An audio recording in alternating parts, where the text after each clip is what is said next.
માંગરોળ તાલુકાના રેશન કાર્ડના લાભાર્થીઓને ઈ-કેવાયસી બાબતે નાયબ મામલતદાર પંકજભાઈ ચૌધરી પુરવઠા વિભાગ જણાવી રહ્યા છે। પંકજભાઈ ચૌધરી, નાયબ મામલતદાર પુરવઠા।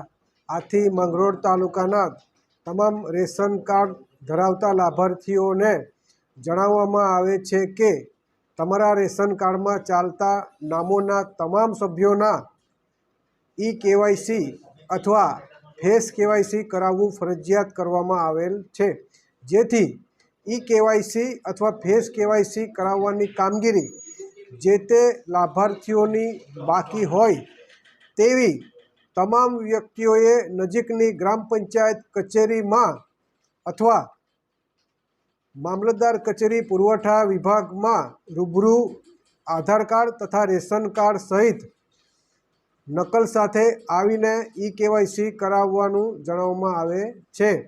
વધુમાં આ કામગીરી 1 થી 1.5 માસમાં પૂરી કરવાની સરકારશ્રી તરફથી સૂચના આપવામાં આવેલ છે, જેથી ઈ-કેવાયસીની કામગીરી માટે જે તે લાભાર્થીઓ પોતાના મોબાઈલ ફોનથી માય રેશન તથા આધારની એપ્લિકેશન ઓનલાઈન ડાઉનલોડ કરીને તેઓ જાતે પણ ઈ-કેવાયસી અથવા ફેસ કેવાયસીની કામગીરી કરી શકે છે।